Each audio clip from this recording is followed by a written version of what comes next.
സുഹൃത്തുക്കളെ നമസ്കാരം. നമ്മൾ ഇന്നലെ ഞാൻ പറഞ്ഞ കാര്യത്തിൻ്റെ തുടർച്ചയായിട്ടാണ് പിന്നെയും പറയുന്നത്. ഇപ്പം നമ്മുടെ പോലീസിലെ ഇരട്ടത്താപ്പ് ആഭ്യന്തര വകുപ്പിൻ്റെ ഒരു ഫോട്ടോ സമൂഹ മാധ്യമങ്ങളിൽ പങ്കുവച്ചതിൻ്റെ പേരിൽ ഒരാൾക്കെതിരായിട്ട് ജാമ്യമില്ലാത്ത വകുപ്പ് ഉപയോഗിച്ച് കേസെടുത്തു.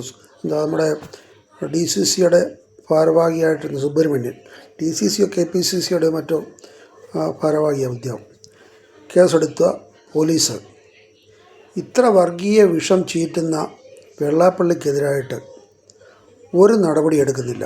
ഇത്ര പച്ചയ്ക്ക് വർഗീയത പറയുക. ഇന്നലെ ഈരാറ്റുപേട്ടക്കാരെല്ലാവരും തീവ്രവാദികളാണോ, അല്ലെങ്കിൽ ഒരു മുസ്ലിം കാരനാണെന്നുണ്ടെങ്കിൽ അയാൾ തീവ്രവാദിയാണെന്നോ, അല്ലെങ്കിൽ MSF എന്ന് പറയുന്ന ഒരു വിദ്യാർത്ഥി സംഘടനയെ പ്രവർത്തിച്ചു എന്ന് പറഞ്ഞാൽ അവൻ തീവ്രവാദിയാണെന്നോ? ഇതൊക്കെ അറിയാൻ വയ്യാത്ത പോലീസാണെന്നോ? അല്ല, തീവ്രവാദിയാണെന്ന് ഈ വെള്ളാപ്പള്ളി പറയുകയാണെങ്കിൽ അത് തെളിയിക്കാനുള്ള കഴിവ് അല്ലെങ്കിൽ അല്ലെന്ന് പറയേണ്ടത് ഈ പോലീസുകാരല്ലേ. അപ്പോൾ ഈ പോലീസ് ഇവിടെ എന്തോ എടുക്കുക. അപ്പോൾ ഇത് ഇന്നത്തെ ഈ നമ്മുടെ മാർക്സിസ്റ്റ് പാർട്ടിയുടെ നേതാക്കന്മാരൊക്കെ ഈ വെള്ളാപ്പള്ളി പറയുന്നത് കേട്ടോണ്ടിരിക്കുക.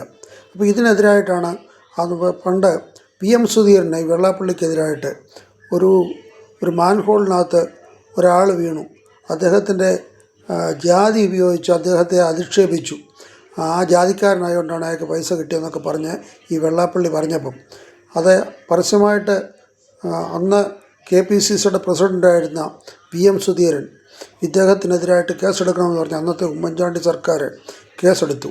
അന്ന് രമേശ് ചെന്നിത്തലയായിരുന്നു ആഭ്യന്തരമന്ത്രി. ഇദ്ദേഹത്തിനെതിരെ കേസെടുത്ത ഒരു ചരിത്രമുണ്ട്. ഇന്നത്തെ ഈ സർക്കാർ ഈ വെള്ളാപ്പള്ളിയെ എന്തിനാണ് പേടിക്കുന്നത്? ഇന്നലെ മുഖ്യമന്ത്രി പറയുന്നത് കേട്ടു, 4 വോട്ടിന് വേണ്ടി അദ്ദേഹം പറഞ്ഞ ചട്ടത്തരം കാണിക്കുന്ന പാർട്ടിയാണ് UDF എന്ന്. UDF അല്ല. നിങ്ങൾക്ക് ധൈര്യമുണ്ടെങ്കിൽ ഈ വെള്ളാപ്പള്ളിക്കെതിരായിട്ട് കേസെടുക്കണം. ഇത്രയും പറഞ്ഞുകൊണ്ട് ഉപസംഹരിക്കുന്നു. നന്ദി, നമസ്കാരം, ജയ് ഹിന്ദ്.